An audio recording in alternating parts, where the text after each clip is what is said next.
Hi friends, welcome to tasty food farmer. நம்ம இன்றைக்கி Christmas plum cake செய்கிறது எப்படின்னு பார்க்கலாம். அதுக்கு நான் பாதாம் பருப்பு கட் பண்ணி எடுத்திருக்கேன். வால்நட், முந்திரி, பிஸ்தா இதெல்லாம் 1 கப் அளவு கட் பண்ணி எடுத்து மிக்ஸ் பண்ணியிருக்கேன். அதுக்கப்புறம் செர்ரி பழம் 1 கப் எடுத்திருக்கேன். பேரிச்சம்பழம் 1/2 கப் கட் பண்ணி எடுத்திருக்கேன். பாருங்கள், ட்ரூட்டி ஃப்ரூட்டி க்ரீன் கலரும் ஆரஞ்சு கலரும் நான் மிக்ஸ் பண்ணி 1 கப் எடுத்திருக்கேன். பிளாக் திராட்சை 1/2 கப் எடுத்திருக்கேன். இந்த திராட்சை நார்மல் திராட்சை 1/2 கப் போட்டிருக்கேன். இதுக்கப்புறம் இதெல்லாம் ஊற வைக்கிறதுக்கு நான் கிரேப் ஜூஸ் எடுத்திருக்கேன். நல்லா அது மூழ்கிற அளவுக்கு ஊற்றிக்கோங்க. பாருங்கள், இப்படி மிக்ஸ் பண்ணி விட்டு அமுத்தி விட்டுக்கோங்க. இதை நான் 2 days மூடி வச்சிட்றேன். அப்போ தான் அந்த நட்ஸ் எல்லாம் ஊறும்.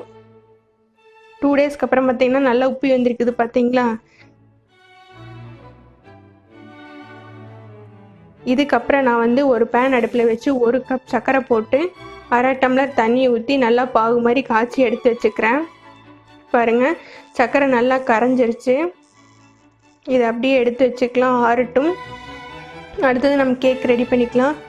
1 பட்டை, 4 கிராம்பு, 3 ஏலக்காய், கொஞ்சோண்டு சுக்கு போட்டுக்கிறேன். இதெல்லாம் அரைக்கணும்னா 1/2 கப் சர்க்கரை ஆட் பண்ணி அரைச்சிக்கலாம். அப்போ தான் எல்லாமே நல்லா பொடியாக அரைவிடும். பாருங்கள், எப்படி நல்லா நைஸாக அரைவிட்டுருச்சு. இதுக்கப்புறம் நாம் மிக்ஸில் ரெடி பண்ணிக்கலாம். ஒரு பவுலில் நான் 4 முட்டை உடச்சி ஊற்றிருக்கேன்.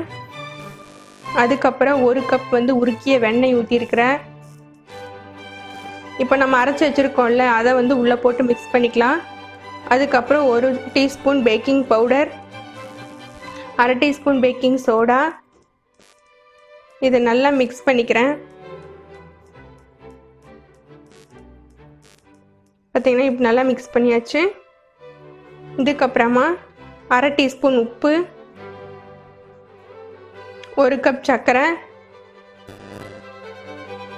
2 கப் மைதா மாவு ஆட் பண்ணி நல்லா இதையும் மிக்ஸ் பண்ணிக்கலாம்.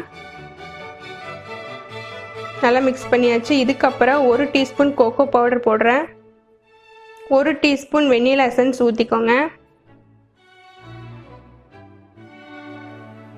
அதுக்கப்புறம் நம்ம உருக்கி எடுத்து வச்சிருக்கிற பாகு, சர்க்கரை பாகு இருக்குது, அதையும் உள்ளே ஊற்றி நல்லா கலக்கி விட்டுக்கிறேன். இப்போ நம்ம ஊற வச்சு எடுத்து வச்சுருக்கோம்ல, நல்லா ஊறி இருக்கு பாருங்கள். அதை எடுத்து உள்ளே போட்டு மிக்ஸ் பண்ணிக்கலாம்.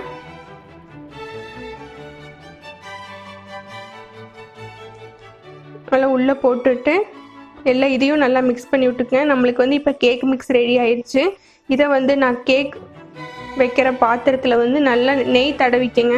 சுற்றி வரும் நெய் தடவி விட்டு நம்ம கலக்கி வச்சுருக்கோம்ல, அதை எடுத்து உள்ளே ஊற்றி இது மாதிரி தட்டிக்கோங்க. அப்போ தான் பபிள்ஸ் இல்லாமல் எல்லா கேப் இல்லாமல் ஃபில் ஆகும்.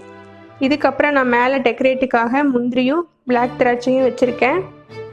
இப்போ நம்ம கேக்குக்கு ஒரு குக்கர் எடுத்து வச்சுக்கிறேன். அடியில் சால்ட் உப்பு போட்டு நல்லா பரப்பி விட்டுக்கிறேன்.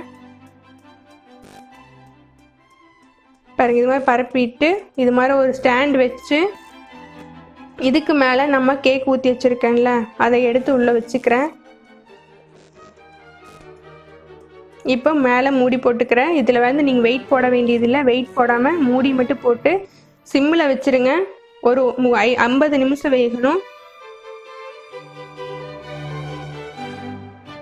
50 நிமிஷத்துக்கு அப்புறம் பார்த்தீங்கன்னா சூப்பரான ப்ளம் கேக் ரெடி ஆயிடுச்சு.